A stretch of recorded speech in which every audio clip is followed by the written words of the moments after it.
Jadi mohon ini supaya majelis ini kan majlisul iltorti Rasulillah, coba terlatihlah mengatakan Allah itu subjek, Allah itu al-fa'ilul mukhtar, Allah itu al-fa'ilul mukhtar, Allah itu yang menentukan alam ini, dan Allah mensifati dirinya wa annahu huwa adhaka wa abka. Allah itu zat yang memberi orang itu bisa tertawa, dan Allah juga yang memberikan orang itu bisa menangis.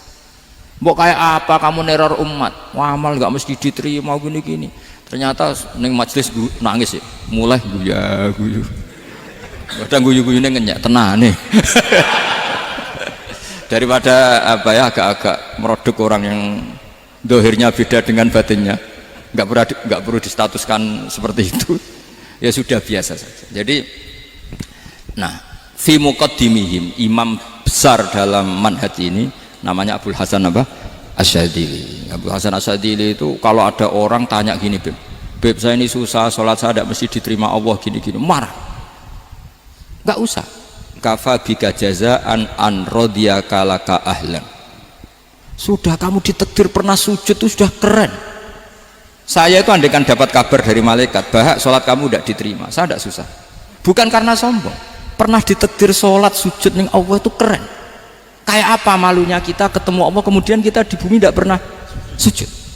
Makanya itu Abul Hasan Asyadzili, kowe ora usah mikir sholatem ditampa ora usah mbok mikir. Kowe ditakdir tahu sujud itu hebat.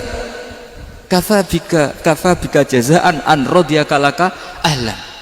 Cukup kamu mendapat balasan dari Allah, kamu pernah ditakdir sujud. Gak perlu ngaji alim alamas, gowo sawi ngalor ngidul jalalain keren. Paling gak malaikat pernah melihat kamu, wah gowo tak kitab kuwedi. Gak penting paham, gak penting. Karena isra bakat paham, Mas. Jadi Abul Hasan Asyadzili adalah orang yang, dan itu Al-Hasani ya, dan itu Al-Hasani. Makanya macam-macam kita yang Al-Husaini sudah kita punya Faqih Muqaddam, punya banyak lah. Di Al-Hasani yang paling populer diantaranya adalah Abul Hasan Asyadzili. Beliau tuh kalau ngendikan sesuatu itu positif terus. Termasuk itu ketika ada orang resah sholat saya diterima ndak, kata beliau wes sing sempurna ditakdir tahu sujud. Saya itu sebetulnya kadang-kadang miris, wah sholatku tompo ta ora, tapi saya sangat sadili, sangat sadili. Saya nggak pernah berdoa ya Allah ibadah kami jenengan terima ndak, karena takut kalau doa gitu keterusan itu terus ditompo ora ya, akhirnya keterusan gitu, akhirnya ngenes. Masa orang pernah sujud ngenes, lama-lama gini setan masuk, apa artinya saya sujud ternyata gak diterima. Lu wong kawula kok iskal tentang pernah sujud. Itu kan ibarat gini, kamu ngasih uang sama orang tua kamu, misalnya Habib Soleh ngasih uang Habib Ali, terus apa artinya tak kasih, kemudian beliau tidak terima kasih, itu kan lucu. Terima kasih tidak terima kasih, seorang anak ngasih orang tua itu keren. Makanya saya bangga dengan Habib Soleh ketika beliau mengumrohkan Habib Ali, sudah mendaftarkan haji Habib Ali. Gak usah mikir diterima apa enggak, wes keren, itu sudah perilaku yang keren, yang hebat. Makanya saya sering ada orang mau cerai tanya saya, Gus saya ini cerai gak, istri saya kurang ajar gini. Gak usah, tapi bojoku lo judes, uang di bojoku wes keren, paling gak kowe radarani jomblo.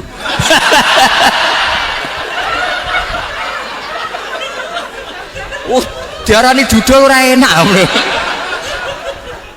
Wes luwe sabar di diarani duda mek diarani bojo judes. Enak bojo judes cek gagah. Di bojo lah. Oh iya. Provokator itu.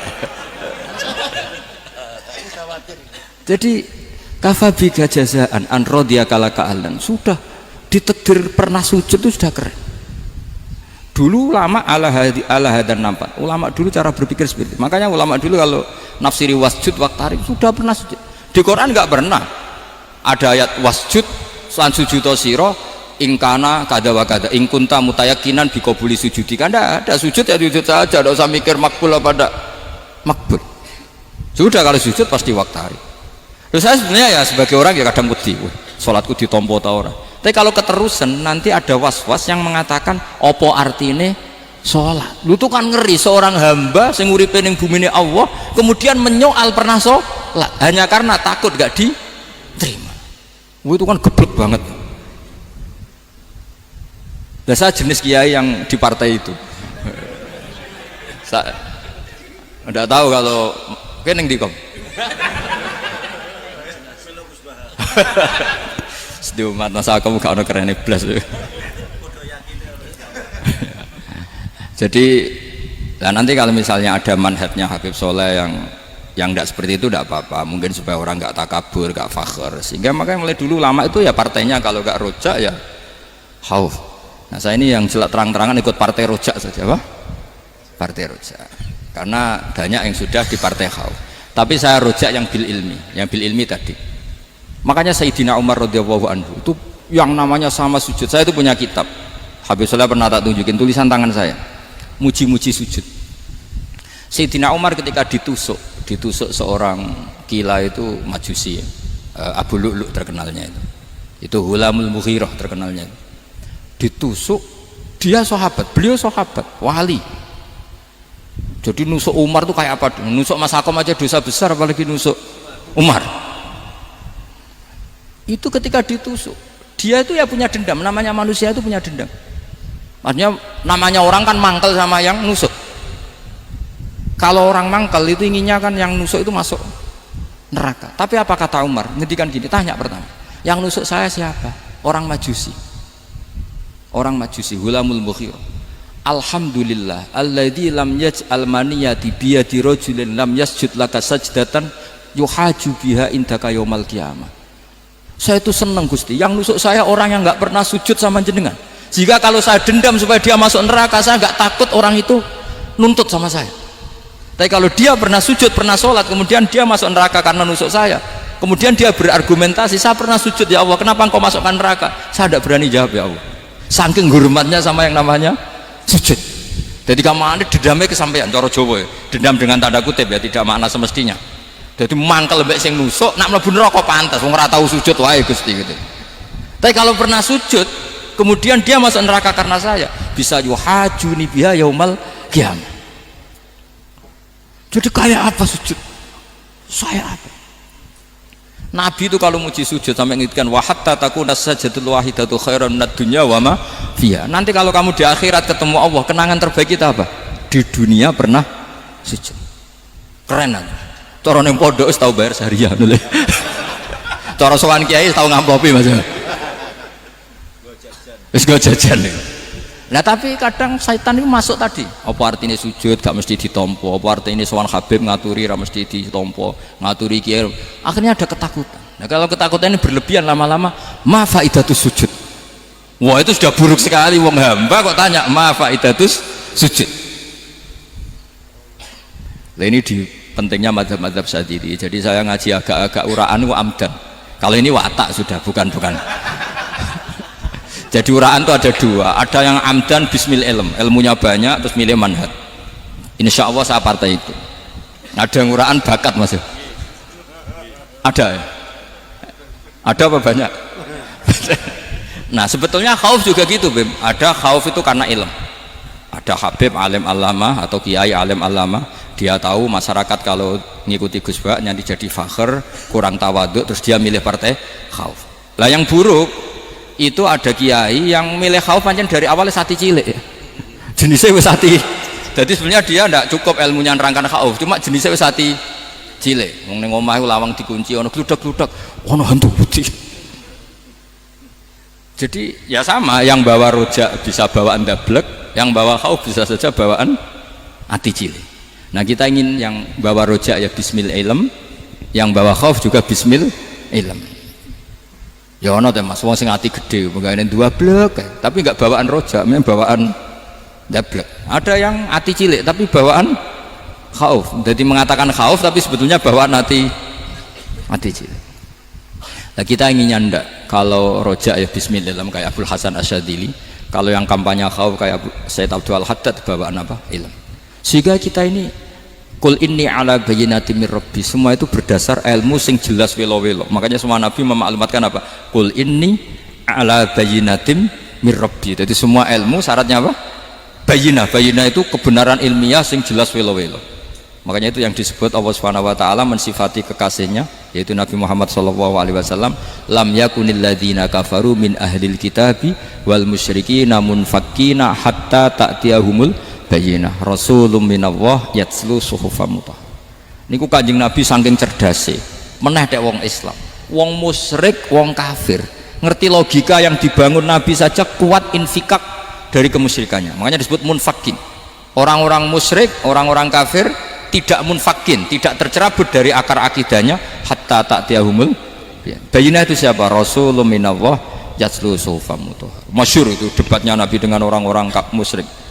Mereka bilang, ya Muhammad, kita ini urusannya banyak, kasusnya banyak, lalu anda mengajarkan ke Tuhan satu, masa urusan banyak cukup Tuhan satu? Itu gak fair Muhammad. Aja'alal alihata ilaha wahida inna hadza la syai'un ujab. Urusan kita banyak, masyakil kita banyak, muskilah kita banyak, kalau Tuhannya satu gak cukup Muhammad. Nabi dengan santainya memberi penjelasan, ya sudah gini saja, kalau kamu jadi budak atau pembantu, majikan kamu banyak, semuanya merintahkan kamu, semuanya bikin aturan untuk kamu. Kamu suka enggak? Ya gak suka Muhammad, kalau majikan kita banyak repot. Ya sudah, Tuhan kamu itu majikan kamu, kalau banyak perintahnya beda-beda kamu pusing.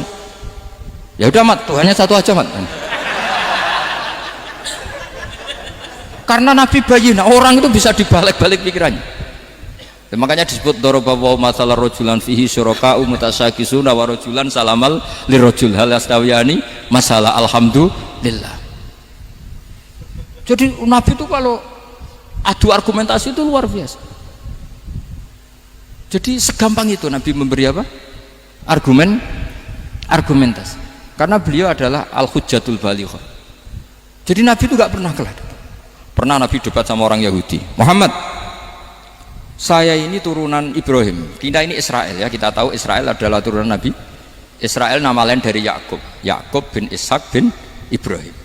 Padahal Yakub ini punya anak namanya Yahuda, makanya Yahuda bin Yakub bin Ishak bin. Kita ini yang mirip Ibrahim, bukan kamu. Tapi orang Yahudi itu nggak hafal nasabnya, sehingga mereka bilang kita ini saking baiknya Ibrahim saja pengikut kita.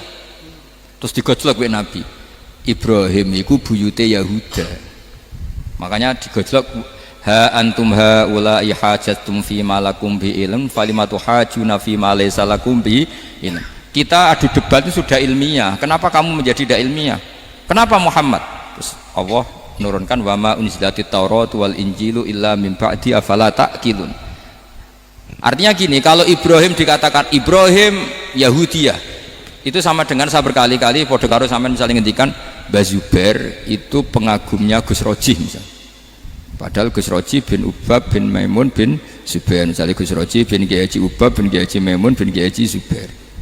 Nah Ibrahim itu kan Yahuda bin Yakub bin Ishak bin Ibrahim. Terus mereka bilang Ibrahim itu pengikut Yahudi. Itu kan kebalik-balik. Kayak Habib Hasan itu pengagum Habib Soleh. Kan Habib Hasan rohnya ini gimana, ini sih mbahnya kok dianggap. Nah sehingga orang Yahudi ketika Nabi berdebat, beda dengan Nabi Muhammad SAW. Ketika ditanya, kenapa kamu yakin agama tauhid? Millata abi, karena ini agama nenek moyang saya. Millata abikum apa? Ibrahim. Jadi jelas.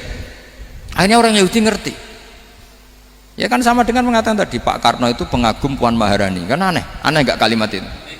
Mbah Hasyim Asy'ari itu pengagum Gus Dur. Gak lucu. Itu debat. Jadi Nabi itu orang yang bayinah itu kalau menerangkan kebenaran itu bahkan orang kafir pun bisa infikak, bisa munfakin, tercerabut dari akar kekafiran. Nabi itu mudah sekali merubah logika. Makanya di Quran sering ada kata aro'aitum, karena memang tadi. Nah saya mohon apapun pilihan anda rojak kayak Abdul Hasan Asadili tadi, ketika orang resah sujudnya diterima apa enggak, sholatnya diterima apa enggak, beliau bisa berargumentasi betapa pentingnya sujud.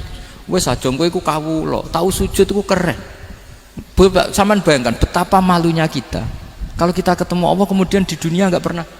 Lho paribasane kula mlebu swarga lah iku isin. Mlebu swarga tapi ning donya ora tahu isin. Sama seperti kowe di guru saurip-uripmu ora tahu salam templek isin. Kira-kira seperti meskipun salam templek ora penting ya ora penting toh, misalnya soleh salam templek 50.000 duwe wis akeh ngono kan. Nama sakom penting kudu rokok. Itu bukan nilainya kok, betapa malunya kita. Saya dulu mau sarang, andai kan tidak pernah khidmah sama iya malu tenan sebagai apa? Santri. Makanya Sayyidina Umar ketika beliau dibunuh orang, itu pertanyaan pertama, dia pernah sujud enggak? Enggak pernah. Andai kan dia pernah sujud, maka saya tidak berani masukkan dia masuk neraka. Takutnya dia protes sama Allah, ya Allah saya pernah sujud, kenapa harus di neraka? Atau Umar ditanya Allah gini, Umar, kue ridho wong sing tahu nyembah aku kemudian dia di neraka? Kayak apa ya? Jadi makanya Umar ketika wafat ketika alhamdulillah alladzi lam yaj'al maniyati biyadi rajulin lam yasjud laka sajda. Ya, jadi saya mohon sekali jadi majelis ini sebuah majelis mubarak, caranya tauhidnya dibenarin ya, apa tauhidnya dibenarin. Jadi Allah itu adhaka wa abka, Allah itu al-hadi, Allah itu ar-razzaq. Sehingga menteri ekonomi mbok salah rumusnya lah wong tetep mangan. Mergo Allah itu ar-razzaq. Mbok negara dikelola keliru lah wong tetep mangan, wong Allah itu ar-razzaq. Kiai rada akeh sing di masalah. Tapi ya tetep agama ini jalan. Lho andai kan syaratnya agama ini kiai ini bener, wah ya repot. Kowe iso bayangno masakom bener terus. Tapi agama ini berkali-kali coba di TV itu banyak nyun sewu, ada ustadz, ada kasus apa, ada kiai, kadang ada masalah hukum. Agama ini jatuh enggak masalah. Padahal di TV sudah dinasionalkan kan, ada kiai terlibat kasus hukum atau ustadz tertangkap karena melakukan apa gitu. Tapi enggak ngefek karena agama ini bihifdillah wa biriayatillah. Sama. Negara mana-mana kadang manajemen ekonominya enggak jelas, tapi masyarakat ya makan karena Allah Razzaq. Sama, aku kancanan Mas Ako mengeluh, tapi Allah adhaka, akhirnya iso guyu. Padahal orang untungnya blas kancanan dene. Tapi karena Allah itu adhaka. Nah kita dengan istri yang kita cintai, dengan keluarga kadang nangis. Karena Allah itu zat yang bisa memberi abka. Wa annahu wa adhaka wa abka. Terus wa annahu wa amata wa ahya. Kita tidak ingin mati, wah ya mati ya mati saja karena kita objek. Nah, hidayah itu seperti itu. Allah al-hadi. Apa? Allah itu kayak apa Korea, negara ateis. Nggak kebayang di sana ada ngaji Aqidatul Awam, Mabadi Fikih. Sekarang banyak. Saya tuh kalau beli Aqidatul Awam kerdusan, kirimkan ke Korea. Sebelum saya ke Korea, karena sebagian santri saya di Jogja. Di sana ada ngaji Aqidatul Awam, ngaji Takrib. Bahkan saya di sana dilagokno sakduna fid dunya. Kayak apa Allah kalau ingin bikin hidayah? Karena Allah itu al-hadi. Wong Indonesia digerakno seneng duit. Bareng wis seneng duit mau apa? Korea. Setelah di Korea tersiksa karena gak ada tempat sujud. Akhirnya urunan. Segampang itu kalau Allah mengendaki. Itu enggak dibenem MUI, enggak dibenem. Karena Allah al-hadi. Jadi saya mohon sekali tauhid ini dibenerin dulu. Allah tetap al-fa'ilul mukhtar, apa? Al-fa'ilul mukhtar. Sehingga Allah mensifati dirinya adhaka wa abka. Mbok kamu bendung kayak apa, orang ngaji saya tetap guyu. Sekarang iso mbuli saya, oh Gus Bab ngaji tidak guyu. Allah yang memberikan guyu kamu itu. Andai kan sesuai status kamu, kowe ora ngarep guyu. Utang akeh, jatuh tempo, bojo ora percaya. Gede-gede kayak paham. Ya, jadi ini tak isyatkan jenengan. Saya ini tadi bawa kitab Fathur Rahman di Thalibi Ayatul Quran, mau tak kasihkan hadiah ke Sayyid Umar Hafid sebagai penyempurna karena beliau sudah Al-Husaini. Semoga ini dapat barokahnya Al-Hasani. Ini dikarang oleh zurianya Abdus Salam bin Masis. Abdus Salam bin Masis adalah guru dari Abul Hasan apa? Asyadili. Jadi kita tahu Sahibul Hikam Ibnu Athaillah As-Sakandari muridnya Abul Abbas Al-Mursi. Beliau muridnya Abul Hasan Asyadili. Beliau muridnya Abdus Salam bin Masis. Itu alami zada ini min dzurriyyati Abdus Salam bin Masis. Jadi ini Al-Hasani. Jadi ini sudah klub karena mulai dulu ya tradisinya gitu. Banyak sabaib ngaji barojak, bafadol. Nanti yang bafadol barojak yang ngaji Habib lagi. Seperti sanadnya Soleh di Sarang. Ya Soleh ngaji Mbah Mun. Tapi Mbah Mun ngaji Sayyid Alawi Sadat ya. Ngaji Sayyid Zaini Dahlan, nanti setelah Sayyid Zaini Dahlan ngaji Ajam lagi Usman Adim Yati. Jadi ya biasa mulai dulu silsilah ya seperti itu. Jadi seperti dulu Ibnu Abbas termasuk Qorobatu Rasulillah. Jadi dulu Qorobatu Rasulillah itu Bani Hasyim sama Bani Muttalib. Tapi kalau sekarang ya tentu para sadat, para habaib. Dulu biasa Ibnu Abbas ngaji ke Zaid bin Sabit. Itu Ibnu Abbas yang mencium tangannya Zaid bin Sabit. Tapi Zaid bin Sabit juga mencium tangannya Ibnu Abbas karena karobati Rasulullah Shallallahu Alaihi Wasallam. Jadi saya mohon semuanya itu insaf fil ilm ya, insaf bil ilm. Kayak tadi munfakina hatta ta'tiyahumul bayyin. Jadi bayina itu orang yang kalau menerangkan itu memberi penjelasan sing jelas welo-welo.